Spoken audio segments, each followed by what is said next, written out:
Hey, welcome back to the show. This is the Evil Dungeon Masters AD&D Universe podcast and video. Hopefully you're doing well out there. I know I am.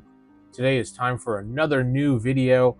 Today I'm going to start talking a little bit about why one hit point starting health makes your players actually fear the dungeon most games lie to your players about. So they hand them a stack of hit points and they call it danger. They describe rusted blades, poisoned darts, ancient curses, and then quietly cushion every mistake with a buffer of numbers. The players learn fast danger and damage is not terror, damage is just kind of math. Damage is what you use to pay a bill to pay later. When you start with one hit point, the lie kind of collapses. There is no buffer, there is no grace margin, there is no slow erosion of a red bar on the character sheet. There is only life, and the next is your mistake, and that mistake can cost you your life. Modern systems teach players that they are durable. They are superheroes. They're able to fight almost anything and never have an issue. First level characters walk into a crypt with maybe 8, 10, 12 hit points, whatever. Some games even give more. They add armor on top of that, and healing magic, and second wins, and rerolls, and blah, blah, blah, blah, blah. Soon, a sword through the rib feels more like a temporary inconvenience than actually something that could kill you. A short rest turns a massacre into just a basic footprint note on a page. That does something subtle to the mind at the table. Players stop fearing the environment when it comes to playing the game. They stop fearing the unknown. They stop worrying about what is around every corner. They start calculating how much punishment they can absorb before retreating becomes optimal. The dungeon becomes a resource exchange for them. Torches burn down, spells tick off, hit points drain and refill. It is accounting paperwork with monsters, papers, checks, and whatever monsters. Even cosmic horrors lose these teeth in that structure. You can describe an ancient slick stone with black moss. You can whisper about something breathing beyond the door. But if the fighter knows he can take 3 hits before going down or more, he's not even really afraid of anything. He's thinking, I can afford this. 1 hit point now destroys that mindset.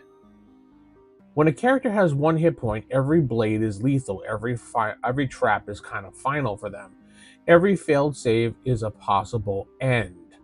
I remember when I was playing in a D&D game, probably about 15 years ago at this point, and I was playing a magic user, and that magic user, the DM was a rules as written magic user, rules as written DM, and he wanted to play the game as Gary intended it to be, as he quote unquote said to himself, and he wanted to play with every rule in the book possible, and that's how he wanted to play, which is fine. He's the dungeon master. That's what he decides. That's what he's going to do.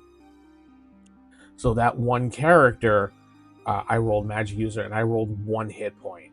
Now, I didn't have anything under Constitution at all because I was a magic user, so I wasn't really focusing on that.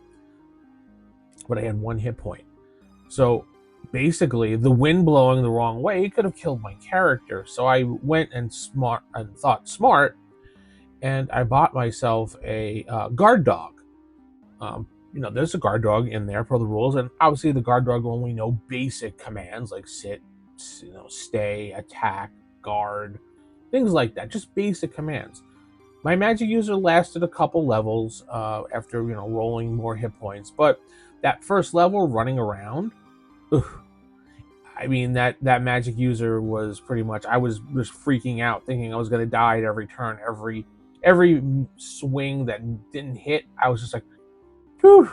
So and all I had was a staff and no armor at first level, so it's kind of difficult.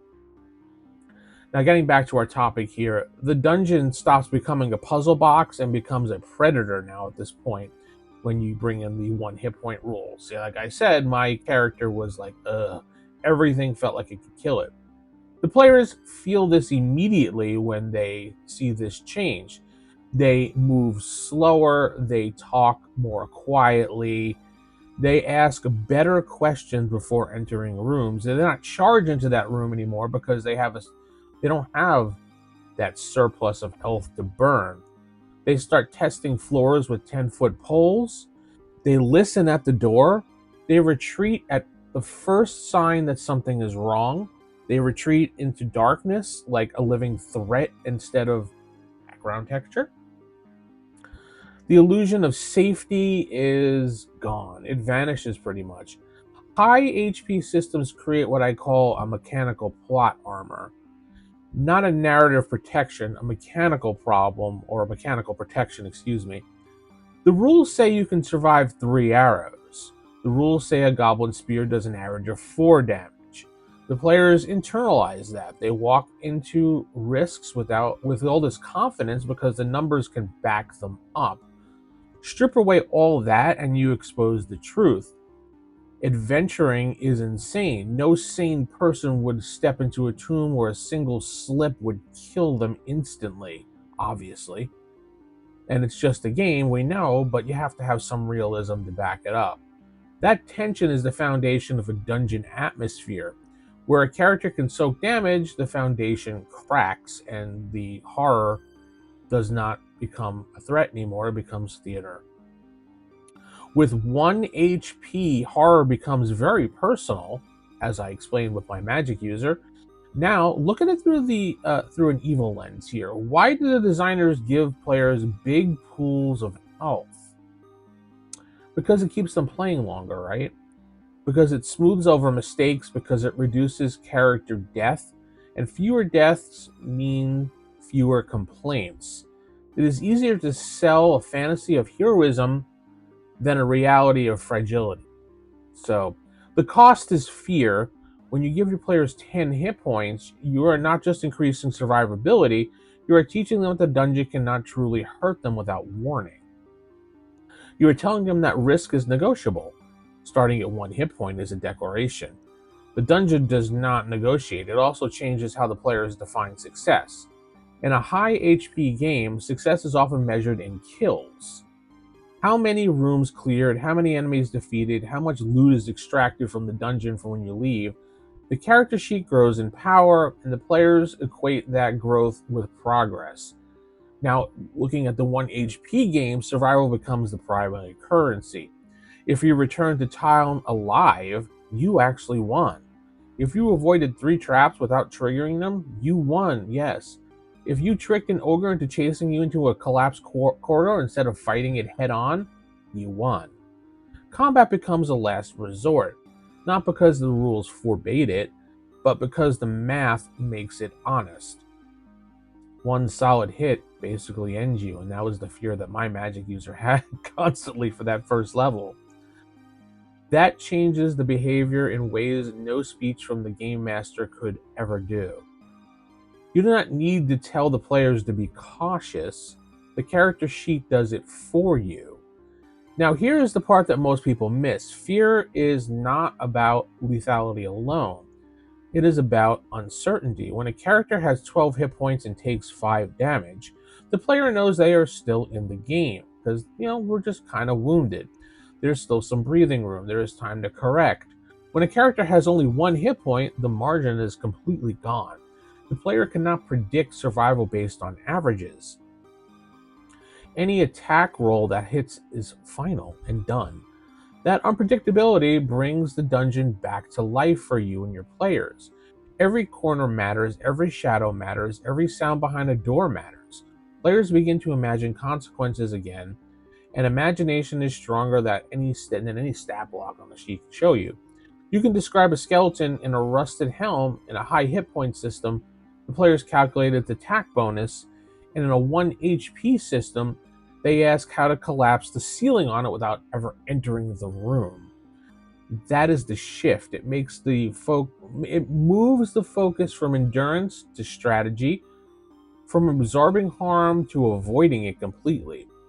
From a hero fantasy to survival horror, now let's talk a little bit about the atmosphere here. Darkness only works if something hides that can truly harm you, right? If the worst case scenario is losing a third of your hit points, darkness just kind of becomes cosmetic. It's just mood lighting, but with 1 HP, darkness is now lethal for you. A misstep on a stair is not flavor text, it is basically death as you fall and break your neck. A hidden archer is not an annoyance, it is an executioner now. The players begin to carry more light with them, they guard it carefully, they protect the torchbearer. They argue who opens the door because whoever stands in the front is the one one mistake away from oblivion. You cannot fake that tension with box text. You create it with vulnerability, and vulnerability is a design choice. Now there is another layer to this. The high HP systems often rely on healing to maintain pacing. Clerics patch the wounds up for you with heal spells, potions restore the health as a little band-aid, and long rests reset danger. The cycle encourages players to push forward until they hit a resource wall. With 1 HP, healing becomes a rare or irrelevant in traditional sense. You're either alive or you're not.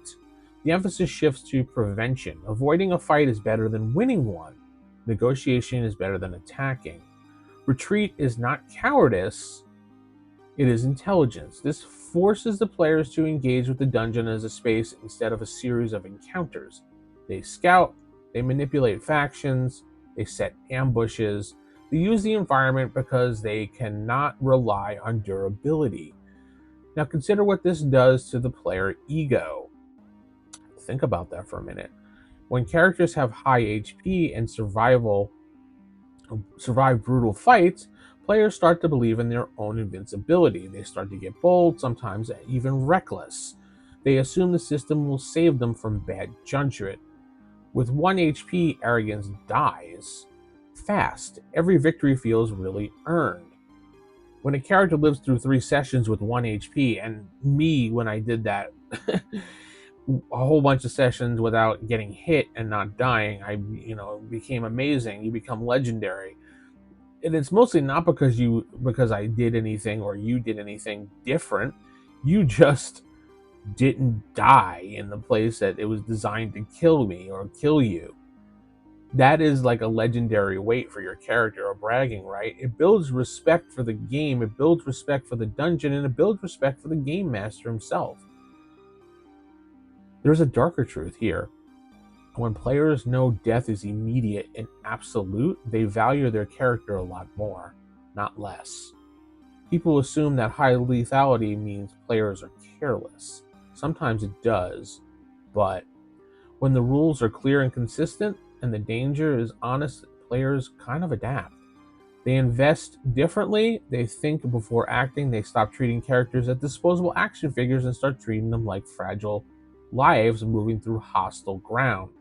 This emotional shift is very powerful. And when you survive over time with 1 hit point, and when you finally make that second level and you roll for your new hit points and you get more, it's kind of like, you feel relaxed, you feel calm, and that fear kind of slowly dissipates a little because now you have a buffer. But you learned a valuable lesson about how your character is and how fragile they are when it comes to the hit point system. And that's the whole point of the 1 hit point system when it comes to these games. A lot of hit point, you walk into things going, oh, well, I'll just get healed. Oh, well, I'll just get stabbed and move on. With 1 hit point, it's just like, I don't know.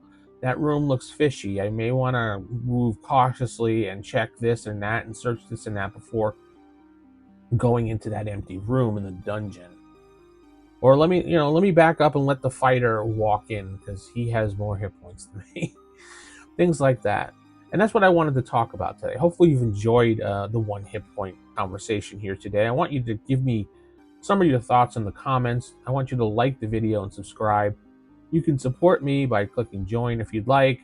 or go to patreon.com/theevildm, where I have been putting up my various DM journal notes. I usually record them on my phone in the mornings, and then from there, I will transcribe it into a transcript. And from there, I look at the transcript and kind of take bullet point notes, put that into my journal with actionable items and how I'm feeling about things and moods and stuff like that.